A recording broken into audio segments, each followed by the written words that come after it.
Comment dresser le portrait de ton avatar? C'est ce dont je vais te parler aujourd'hui dans cette nouvelle vidéo. Bonjour, je m'appelle Cédric Corneloup et depuis 2004, je suis facilitateur en solutions web.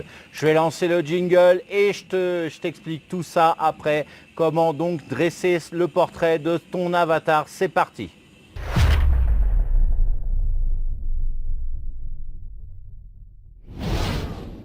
Alors l'avatar, qu'est-ce que c'est? Ça n'a rien à voir avec le célèbre film de James Cameron. L'avatar désigne en fait ton client idéal. Quand tu connais et que tu as identifié ton avatar, tu sais à qui tu t'adresses. Parce que si tu es du genre, quand on te demande quel est ton client idéal, de répondre « Ah, moi c'est tout le monde », alors tu as tout faux. Celui qui veut s'adresser à tout le monde, en fait, ne s'adresse à personne. Retiens bien cette leçon, jeune padawan. C'est donc maintenant qu'on va voir comment dresser le portrait de cet avatar. Alors bien évidemment, par rapport à toutes les questions que je vais poser dans cette vidéo et qui vont suivre, eh bien à chaque fois tu mets sur pause, tu prends un calepin, un stylo et tu réponds consciencieusement, bien évidemment. La première question, c'est quel est son prénom? Tu vas peut-être trouver ça stupide, tu vas me dire mais c'est quoi ces questions là pour mon avatar? Ouais, mais en fait c'est totalement logique, c'est incontournable parce que tu vas pouvoir l'identifier. Si tu crées plusieurs avatars, bien évidemment, tu sauras de qui il s'agit parce que psychologiquement aussi tu vas pouvoir l'identifier, te le représenter. Et puis son prénom très certainement va déterminer son sexe, mais aussi sa génération, de quelle génération il fait partie. Tu sais qu'il y a des modes par génération dans les prénoms. Les Gérard en ce moment, ils ont plutôt 70, 75 ans à peu près. Voilà, c'est la génération d'après la Seconde Guerre mondiale. Des Cédric comme moi, c'est plutôt milieu des années 70 et jusqu'à milieu des années 80. Il y a une grosse mode là-dessus. Bref, tu vas pouvoir déterminer comme ça la génération rien qu'avec ce prénom. La deuxième question, quel est son âge? En toute logique, son âge va pouvoir déterminer ses goûts. J'ai jamais vu un homme de 55 ans être fan de skateboard. Tout comme quelqu'un qui a 22 ans, j'ai jamais vu être fan de philatélie ou des chiffres et des lettres. Quel est son sexe? Ouais, voilà, bon, c'est clair, net et précis, il n'y a pas à tergiverser pendant 3 heures. La quatrième question, quel est son mode de pensée? Alors derrière cette question très très vaste, tu risques de ne pas répondre. Donc tu vas commencer par te demander quelle est sa préoccupation majeure. Ça veut dire quoi? Qu'est-ce qui lui passe par la tête du matin jusqu'au soir? Que pense-t-il et n'ose-t-il pas dire publiquement? Quelles émotions sont réveillées par rapport à ce problème? La cinquième question, quel est son environnement? Là encore, tu vas devoir préciser. Quelle est son apparence physique? À quoi il ressemble? Comment il s'habille? Dans quel type de logement vit-il? Est-ce un appartement, une maison? Réponds à cette question, où se situe son logement? En ville, à la campagne? Quel type de logement il a? Donc, comme je te disais juste avant, et quelles sont ses fréquentations aussi, et quels sont ses loisirs. Maintenant on passe à la sixième question, qu'est-ce qu'il voit? C'est-à-dire quand et comment son problème se manifeste-t-il dans la journée? Quelles sont les solutions aussi qu'on lui a proposées? Pourquoi ça n'a pas marché pour lui? La question 7 est maintenant entre ce qu'il dit et ce qu'il fait. Quelle est son attitude générale dans la vie? Quelle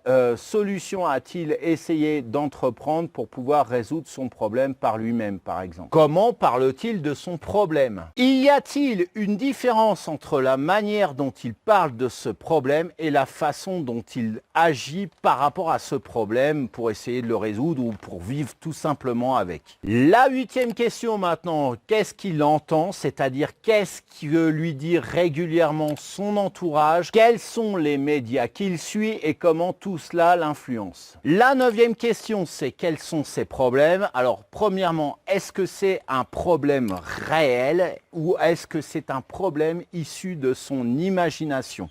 Tu sais que des fois, on se crée des problèmes tout seul, on s'imagine tout un tas de trucs qui n'ont pas d'existence dans la réalité. Qu'est-ce qui le bloque dans sa réussite? Quelle frustration, au singulier comme au pluriel, ce problème engendre-t-il? Quels sentiments négatifs cela entraîne, au singulier ou au pluriel? Quelles sont ses peurs? Qu'est-ce qu'il n'ose pas faire? Et enfin, la 10e question, que désire-t-il? Qu'est-ce que pour lui le succès? Pourquoi est-ce si important et quelles émotions le succès engendre-t-il chez lui? Qu'est-ce que le succès va changer chez lui et dans ses relations? Voilà, alors cette vidéo est maintenant terminée. N'hésite pas à la liker, à la commenter, à la partager. Si ce n'est pas encore fait, abonne-toi à ma chaîne et clique-y sur la cloche pour ne rien rater des prochaines publications, des prochaines vidéos de cette chaîne, bien évidemment. Alors, tu veux percer sur le web. Toi, si tu as regardé cette vidéo, c'est que tu es intéressé pour vendre plus. Pour vendre plus, il y a un autre moyen, c'est d'être influenceur. Alors, comment devenir influenceur? C'est une vaste question, mais moi, je te propose une solution pour pouvoir y parvenir. On va utiliser Facebook pour cela et on va créer une page spéciale. Le truc, c'est d'avoir une niche, en plus d'avoir un avatar, c'est d'avoir une niche marketing. Quelle est ta niche marketing? Tu le sais peut-être pas, mais en tout cas, par rapport à Facebook, moi, je vais t'indiquer ta niche marketing par rapport à ta thématique.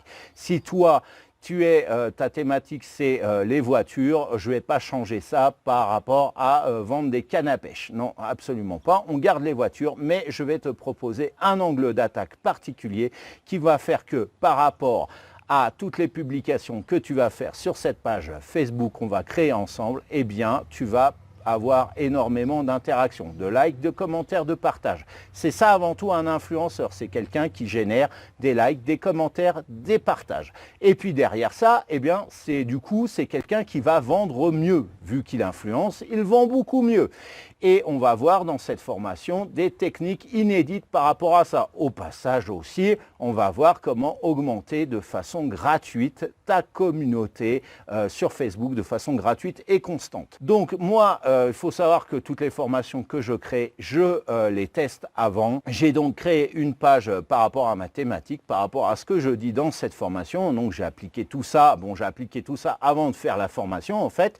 Et je fais des tests comme tout à chacun dans le web marketing. Et puis cette page, j'avais 30 fans et la première publication, bim, j'ai eu plusieurs interactions. J'en ai eu une dizaine, je crois. De toute façon, tu vois, en insert, elle est en train d'apparaître en ce moment, combien j'en ai eu. Bref, ça fait une personne sur 3 et depuis, bien évidemment, ma communauté a augmenté. Le nombre de mes interactions, de mes publications aussi a généré tout autant en proportion d'interactions. Mais enfin, c'est une personne sur 3 qui est venue voir mes publications.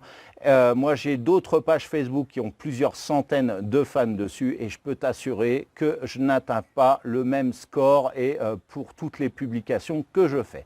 Donc maintenant, si tu es intéressé par cette formation, si tu veux en savoir plus, eh bien, je t'ai mis un lien juste en dessous de la description de la vidéo. Donc dans la description, je vais arrêter de bafouiller. Tu connais la maison de toute façon.